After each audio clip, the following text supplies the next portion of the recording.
Oh, we're in for a wild one today because I was originally going to DNF Did not finish. The Tales of Sir Peter, the Beast of the North by Ahmed Kaake. I'm sure I pronounced that wrong.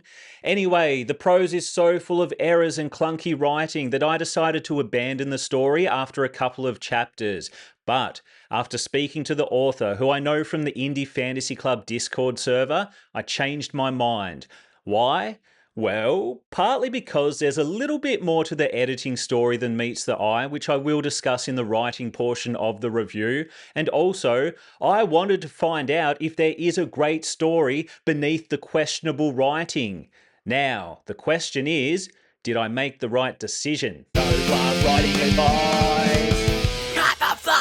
Yeah, so the writing's going to be tough to talk about, but before we dive into the ratings, what's the story? The Tales of Sir Peter centres on a village of anthropomorphic rabbits. Or are they hares? I don't know, they seem to be interchangeably both. They are talking man bunnies, not to be confused with talking man buns, that's a different thing. So the distinction probably doesn't matter. The story begins when our protagonist Peter is but a newborn rabbit or hare. A nasty beast attacks the village, causes some mischief, and kicks off a classic tale of revenge. First, Peter's father wants some revenge, then Peter himself decides he would also like to do some revenge. It's a straight up revenge fest in here. Theme wise, the story holds some similarities to Moby Dick, commenting on the consequences of blind and relentless vengeance. The village attacking beast essentially becomes Peter's white whale. Did I mention it's a post apocalyptic situation where humans have allegedly been wiped from the earth? I do love a good post apocalyptic setting. Alright, good time to discuss the world building, which I give a solid 3 out of 5. The world building we get works for the story, but it's very bare bones. There's some interesting lore around human civilization and the beginnings of rabbit hare civilization, but although there is an implied depth, we're stuck in the shallows for most of book one. Towards the end, it seems like we're moving towards some deeper world building, and it does get deeper, but not to the depth I expected considering where the story goes. No spoilers. The Rabbit Society itself is nicely constructed, with citizens assuming specific roles such as warrior, blacksmith, scribe, to name a few, and some of the factions within the village don't see eye to eye, adding an extra layer of tension to the story. One of my main issues with the world building is, like I said, I love a post apocalyptic setting, but it needs to have some flavour. And this story does have a compelling angle with the Rabbit Society and the supposed extinction of the human race, but the world building never reaches that complete, expansive, immersive level. I just started watching the Fallout TV series, so maybe my expectations are a little high, but I'm not fully buying into the Tales of Sir Peter universe. And weirdly, the different parts of the region seem sectioned off, almost like video game levels. Like a beast will travel great distances to munch on some rabbits, but none of the beasts from the nearby forest ever leave the forest or come near the village.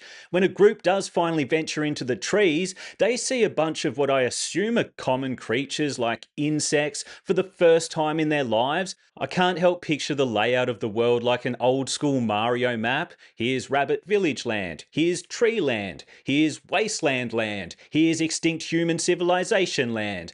I can understand the wasteland acting as a barrier, which it essentially doesn't, at least not for the beast, but I don't understand why everything else feels so segmented. Towards the end of the story, we do get glimpses of some deeper world building and some interesting hints around the apocalypse and the rise of the rabbits, but like I said, it still feels like we're paddling in the shallows.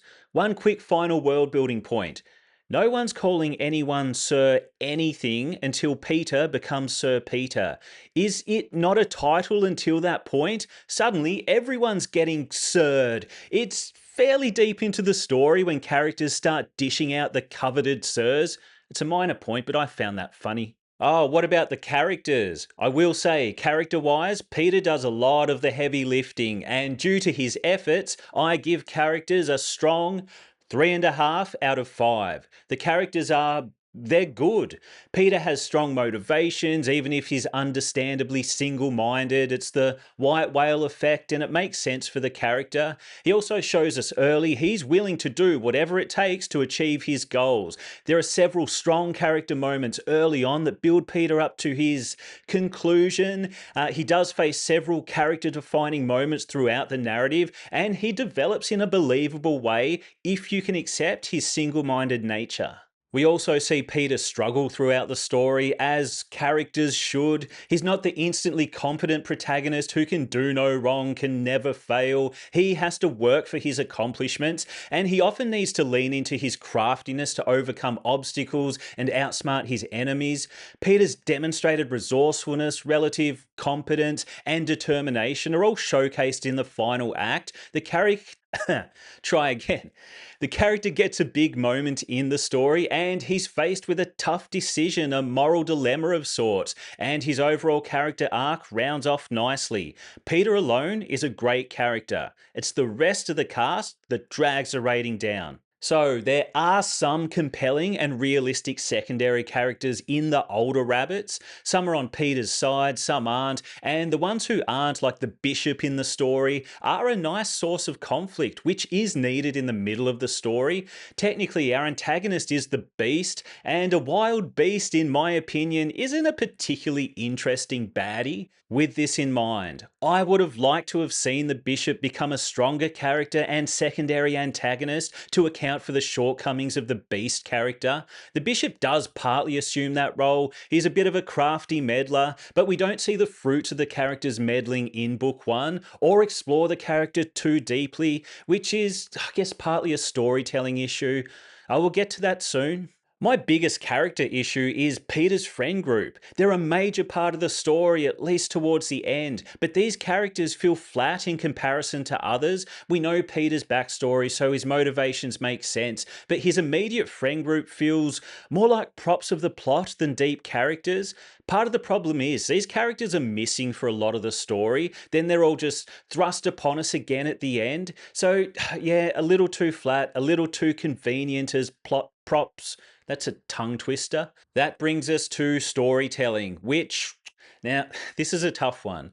Look, I believe there is a great story among all the tough to read noise. There's that compelling theme around vengeance, which does play out in the final act. We get conflict from multiple sources, including the rabbits and factions working against our pal Peter. He never truly knows who he can trust.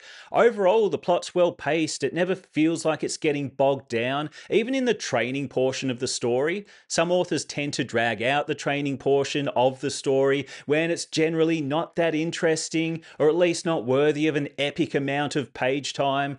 The overarching mystery behind human civilization and extinction adds an interesting layer to the narrative. So, as you can see, the story has a lot going for it, which is why I struggled with this rating more than any others.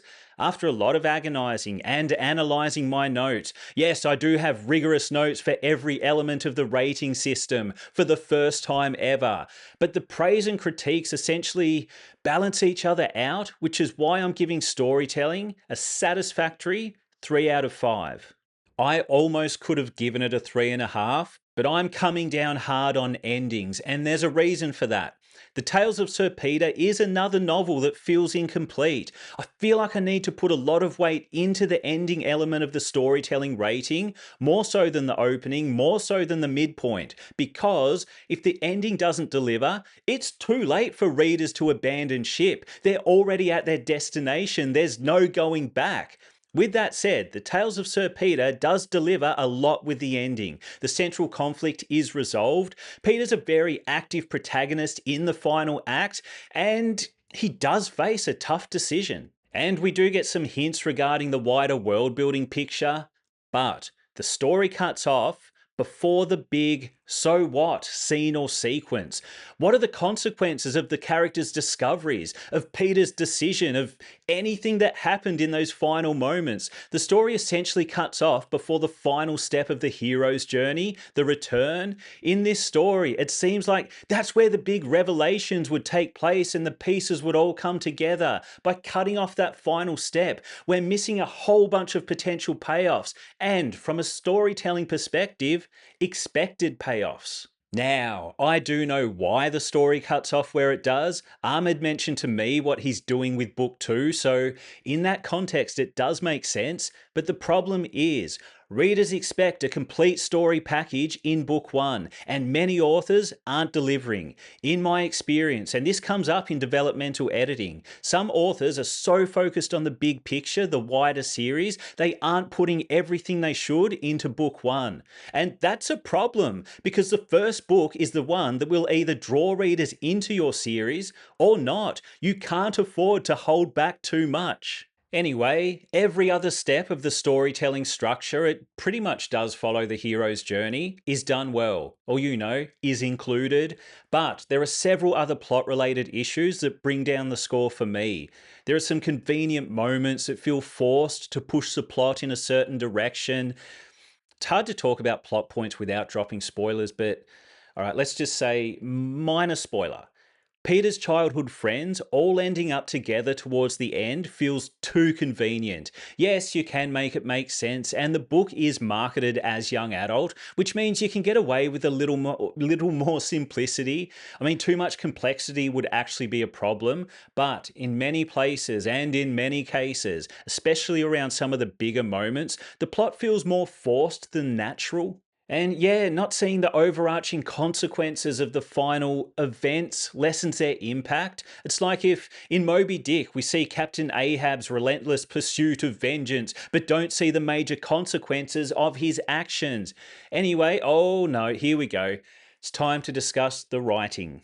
For reasons that will become clear, I'm giving the writing the lowest score I've given anything so far in any review. Big achievement. I'm giving it a 1.5 out of 5. Here's why. Firstly, I literally decided I can't read this in its current state before I change my mind and push through. Now, the only way I was able to push through was by switching to text to speech. And now I'm losing my speech. Really stop yelling so much. Let's try that again. Now, the only way I was able to push through was by switching to text to speech. There we go, got it. Because I work with text all day, spotting errors and looking for ways to improve prose, I struggle to read anything that's full of issues without a subconscious editor alert dinging in my head. With audio, I still notice issues, but they tend to float on by instead of stopping me in my reading tracks. I will say, several times, I did hit pause to check if something was really written the way it came out in the audio. Text to speech isn't great, but in most cases, yes, the text did match the audio. Before I go deeper into the critiques, I should say the writing issues aren't the author's fault. Ahmed actually hired an editor knowing the manuscript needed work. The problem is he hired the wrong type of editor. The editor in question only did a basic copy edit and did a decent job at that level, but the manuscript needed both a copy edit and a line edit to whip it into proper publishable shape. And for some reason, the copy editor refused to fix tense issues, which are a major problem in the book. I don't know why a copy editor wouldn't fix that. I guess we all operate differently. So, as well as frequent unintentional tense jumping, there's some awkward phrasing. Here's one example. It then went off at a raging speed against a building, which is the home of Apollo. You can make lines like that make sense, but look at what it's saying. Let's use the same phrasing in a different context to highlight the absurdity. I'm going to go off at a raging speed against a building, which is your home. Okay. On top of that, some actions and events are underexplained or vague. Or what else? Oh, yeah. I was so confused about whose viewpoint we're in at the start. The perspective head hops all over the place, even hopping into the head of the beast a few times. It feels messy when we spend entire scenes seemingly attached to a single character, third person limited, and then in the next chapter, having the viewpoint hop between several characters in the same scene. So it technically is third person omniscient perspective, but only when it's convenient. We also get minimal descriptions in some places. The first big one I noted is simply Apollo, Peter's father, equipping his armor and sword. At this point, we know nothing about the world, so to me, it's important to describe the type of armor at the very least. It would help illustrate Apollo's strength in the coming battle and also sneak in a little world building. And it is funny that I noted that one down because armor type is an important detail in the wider world building picture once you understand what resources the rabbits do and don't have access to. I had some other points to make, but I don't want to bang on about the writing all day. The story is readable if you can ignore the errors. Taking everything into account, the good and the bad, the question is, how much did I enjoy reading The Tales of Sir Peter, the Beast of the North? Alright, I do need to factor the writing into my enjoyment score because without text to speech, I would have struggled to get through it. The reason my enjoyment didn't completely tank is, to me, Peter is a compelling character with clear motivations and earned outcomes. The overall resolution and his final big decision are nicely written, but it does feel like a bit of a tease when the final step of the story is seemingly, I don't know, late for work. I'm sure it's coming in book 2, just stuck in traffic, I guess. I also enjoyed the world building we do get. There's a lot of potential there, and part of me does want to see how the story and wider world unfold. So, if the prose was solid, I could have potentially given my enjoyment I don't know, a 3.5, but right now for me, it's got to be a 2.5 out of 5, which on my scale is not bad, but not quite satisfactory. If I'd pushed through with reading the text and didn't switch to audio, that enjoyment score would have been lower. Alright, hopefully this review is somewhat informative and educational. Hopefully it's also somewhat entertaining. Look, everything but the writing and my overall enjoyment is either satisfactory or above. If there weren't so many issues with the writing, this would have been an above 3-star book, pushing it towards good. The actual final score, what is it? Good question. The final score is 2.7 out of 5. Certainly not bad, but not quite satisfactory. Yeah, that sounds about right. So, in closing, underneath all the problems and missteps, there are the base ingredients of a great story. I can see what the author is trying to achieve, and he does achieve it in many ways. My main concern is, how many people will be willing to tolerate the problems with the prose? Genuine question.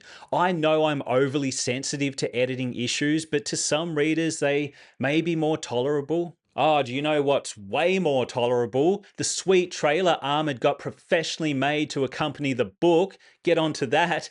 He's actually inspired me to do a trailer for my next novel. So if you're craving a short animated book trailer filled with rabbit folk and drama, you're in luck. I'll drop the link in the description. I wanted to end on a positive note, and it's a sweet trailer for real.